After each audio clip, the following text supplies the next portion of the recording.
ఉన్న బంగారాన్ని విడిపించి ఆ రోజు ఆన్లైన్ రేటుకే మేము కొంటాం. Sharma gold company. ఓం గణానాన్త్వా గణపతికుం భవామహే కవిం కవీనాముపవస్రవస్రవం జ్యేష్ఠరాజం బ్రహ్మణస్పద ఆన శృణ్వన్నోతిభిः सीदसादनं प्रणो देवी सरस्वती वाजीविर्वाजनेवती दीनामवित्रेवतु गणेशाय नमः सरस्वत्यै नमः శ్రీగురుభ్యో నమః హరి ఓం. ఉగాది తరువాత ద్వాదశ రాశుల వారికి కూడా ఏ విధంగా విజయ పరంపర కలగబోతోంది అనే విషయాన్ని మనం ఇప్పుడు విజయ అవకాశాలు ఎవరికి ఎక్కువగా ఉన్నాయి, ఎవరికి ఏ విధంగా ఏ దేవుణ్ణి పూజిస్తే మీరు పట్టిందల్లా బంగారం అవుతుంది అనే విషయాలు ఇప్పుడు శుభయోగాల గురించి కూడా మాట్లాడుకుందాం. మరి ఓం శ్రీమాత్రే నమః. ఉగాది తర్వాత సింహరాశి వారికి ఏ విధంగా ఉండబోతుందో తెలుసుకుందాం. మరి మఖ పుబ్బ ఉత్తర ప్రథమార్థం. ముఖ్యంగా చెప్పాలంటే కనుక కొన్ని విషయాలలో అన్ని రంగాల్లోని కూడా యోగదాయకంగా ఉన్నప్పటికీ కూడా కొన్ని విషయాల్లో చిన్న వ్యతిరేకతలు, చిన్న అలసట్లు ఉంటే అబ్బా నాకేమిటి ఇలా ఉంది, కొత్త సంవత్సరం వెళ్ళిపోయింది, నాకు అద్భుతాలు జరగాలి కదా అని అనేసుకుంటూ ఉంటారు. కానీ కొన్ని ఏంటంటే కనుక స్థాన మార్పు అంటే గబక్కన ట్రాన్స్ఫర్లు అవుతాయి, దానివల్ల టెన్షన్ తీసుకుంటారు కదా మీరు, అలాంటి టెన్షన్స్ కూడా ఉంటాయి. తర్వాత ధనం సమయానికి అందుతుంది, మీరు ధైర్యంగా ముందుకు సాగండి. ఏం ధనం గురించి మీరు అసలు ఏ విధమైనటువంటి ఆర్థిక సమస్యలు లేవు. ఉగాది తర్వాత ధనం అందుతుంది. అందువల్ల ఇప్పటివరకు ఏదైనా స్టక్ అయిపోయింది, అయ్యో మనకు బిల్లులు పాస్ అవ్వలేదు అనే కాంట్రాక్టర్లు అనుకుంటూ ఉంటారు. అదేవిధంగా కొన్ని ఉద్యోగాల్లో కూడా జీతం ఇంకా సరిగా రాలేదు, డ్యూ ఉండిపోయింది, లేకపోతేనేమో నాకు రావాల్సిన ఇంటెన్సివ్స్ రాలేదు, ఇలాంటివి కూడా ఉంటూ ఉంటాయి కదా.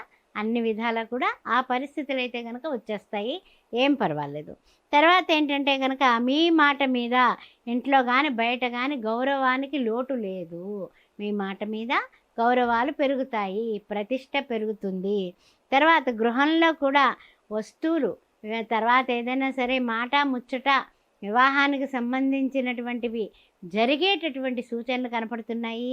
పెళ్ళిళ్ళు కూడా కుదిరేటటువంటి అవకాశాలు కనపడుతున్నాయి. ఉగాది తరువాత శుభారంభంగానే ఉంది. ఆ తర్వాత ఏంటంటే కనుక కొన్ని టైంకి మీరు భోజనాలు చేయకుండా, తర్వాత ఏంటంటే కనుక ఎవరికైనా సరే భరోసాలు మాట ఇచ్చేయడం, ఆ తర్వాత సర్దుబాటు కాక చిన్న ఇబ్బందులు ఎదుర్కొంటూ ఉంటారు. ఆ ఇబ్బందులన్నీ కామన్గానే ఉండేవే, అందుకని ఏదైనా మాట ఇచ్చేటప్పుడు కొంచెం ఆలోచించి ఇవ్వడం చెప్పదగిన సూచన. సంతాన అభివృద్ధి బాగుంది, యోగాలు అనుకూలంగా ఉన్నాయి. అయితే ఏంటంటే కనుక కొంచెం స్నేహితుల వల్ల కూడా మనకి కొన్ని పరిష్కారం కాని సమస్యలు కూడా వాళ్ళు ఏదో విధంగా హెల్ప్ చేస్తారు, మాట సాయం చేసి పరిష్కారం చేస్తారు. కోర్టు వ్యవహారాలు అయి ఉండొచ్చు, లేదా బయట ఇచ్చిపుచ్చుకునే వ్యవహారాలు అయి ఉండొచ్చు. అన్నీ కూడా మనకి శుభమైనటువంటి పరిణామాలే కనిపిస్తున్నాయి. తర్వాత మీ మాటలు జాగ్రత్తగా మాట్లాడండి. మీ మాటే మీకు శత్రువు. ఇంకంతకన్నా ఏం చెప్పాలి చెప్పండి. మీరు మంచిగా మాట్లాడినా సరే అవతలి వాడు నెగిటివ్గా తీసుకుంటూ ఉంటాడు. మిమ్మల్ని వార్చలేనటువంటి వాడు మీ చుట్టూరు తయారవుతారు. అందువల్ల కాస్తంత చూడండి, షుగర్ కోటింగ్ ట్యాబ్లెట్ అంటాం కదా, హోమియోపతి తీగా ఉంటుంది, లోపలికి వెళ్ళి రోగాన్ని తగ్గిస్తుంది. అలాగా చక్కగా మితంగా హితంగా ప్రియంగా మాట్లాడటం అలవాటు చేసుకోండి, ఇంకా సమస్య లేదు.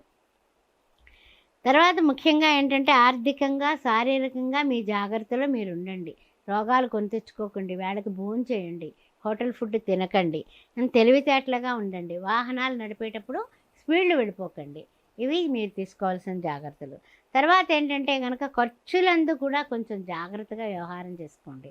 ఎందుకంటే ఖర్చులు పెట్టేటప్పుడు బ్రహ్మాండం పెట్టేస్తాం, కార్డులన్నీ గీచేస్తాం, ఆ తర్వాత ఏంటి జీరో బ్యాలెన్స్. అందువల్ల కాస్త జాగ్రత్తగా ఉండండి. ఇలా చెప్తున్నాను ఏమో అనుకోబాకండి, మీ మంచి కోసమే చెప్తున్నాను. నిరుద్యోగులకి వచ్చిన అవకాశాలు వదలకుండా మీరు జాయిన్ అయిపోతే డెఫినెట్గా మీకు జీతంలో హైక్ వస్తుంది. అంతేగాని ఇంకా రావాలి, ఇంకా కావాలని కూర్చోబాకండి. అంటే గృహాలు కానీ ఏదైనా సరే మనము కట్టుకోవాలని కానీ లేకపోతే నిర్మాణం చేపట్టాలి కానీ అనుకున్నటువంటి వాళ్ళకి మొదలుపెట్టుట అనేది మంచి ముహూర్తం చూసుకునే మొదలుపెట్టండి. అంతేగాని తొందరపాటు నిర్ణయాలు తీసుకోకండి. దీనిలో కొంచెం పరిపక్వత చెందిన వాళ్ళు సలహా తీసుకోవడం కూడా చాలా మంచిది. తర్వాత ముఖ్యంగా ఏంటంటే కనుక మనము విద్యార్థుల్లో ఎలా చదువుతున్నారు అనేది ఒక నిఘా కన్ను పెట్టండి. ఎందుకంటే వీళ్ళు కాసేపు మాధ్యమాల ద్వారా వేడుకలు చూడటం, లేకపోతే టైం పాసులు చేయడం, ఫ్రెండ్స్ తోటి చాట్లు చేయడం, ఇలాంటివి చేయడం వల్ల వీళ్ళ కెరీర్ దెబ్బతింటుంది. ఉగాది తర్వాత మీ పిల్లల మీద గట్టి దృష్టి పెట్టాల్సిందే, తప్పదు. తర్వాత ముఖ్యంగా అన్నింటా కూడా స్థిరమైనటువంటి నిర్ణయాలు తీసుకొని బ్రహ్మాండంగా ముందుకు సాగండి. తిరుగులేదు. భగవంతుడి దయ వల్ల మీరు అన్ని విధాలా కూడా యోగవంతంగా ముందుకు పెడతారు.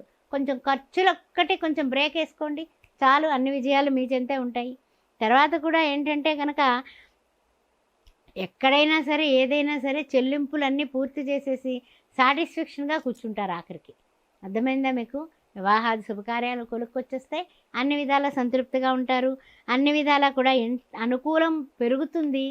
మనం చూసినట్లయితే కనుక ఇంటా బయట గౌరవం పొందుతారు. ఇంకేం కావాలి మీకు చెప్పండి? అందువల్ల యోగవంతంగా ఉంది, ప్రయత్నాలు బాగున్నాయి. ప్రతిరోజు విడవకుండా మానకుండా ఎప్పుడు వీలైతే అప్పుడు అశ్వత్థ వృక్షం అంటే శనివారం నాడు రావి చెట్టు చుట్టూ 7 ప్రదక్షిణాలు చేయటం, దుర్గా కవచం చదువుకోవడం, సూర్యభగవానుడికి నమస్కారాలు చేసుకోవడం. మీరు ఉగాది తర్వాత ఈ విధంగా చేసినట్లయితే సూర్యభగవానుడు ఆరోగ్యం ప్రసాదిస్తాడు. మనకేంటి అనుకుంటాం కదా, అందుకే మరలా వివరంగా చెప్తున్నాను. ఆరోగ్యం ప్రదాత సూర్యభగవానుడు మంచి ఆరోగ్యాన్ని ఇస్తాడు. ఓం సూర్యాయ నమః, మిత్రాయ నమః, ఆదిత్యాయ నమః, భాస్కరాయ నమః, అలా మీకు తోచింది చదవండి చాలు. రెండవది ఏంటంటే కనుక గురువారం నాడు దత్తాత్రేయ దర్శనం చేసుకోండి, సాయిబాబా దర్శనం చేసుకోండి. తప్పనిసరిగా అక్కడ ఉన్నటువంటి వాళ్ళకి చిల్లర నాణాలు ఇవ్వడం కానీ, లడ్డూ ప్రసాదం పట్టుకెళ్ళి ఎవరికైనా పంచడం కానీ చెయ్యండి. తర్వాత ముఖ్యంగా ఏంటంటే ప్రతిరోజు దుర్గా కవచం వినే బయటికి వెళ్ళండి. దుర్గా కవచం బాగా గుర్తుపెట్టుకోండి. దుర్గాయ నమః అనుకోవడం, దుర్గా కవచం వినడం.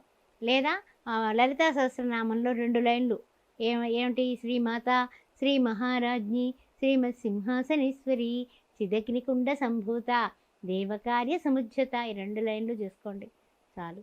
ఓం శ్రీమాత్రే నమః.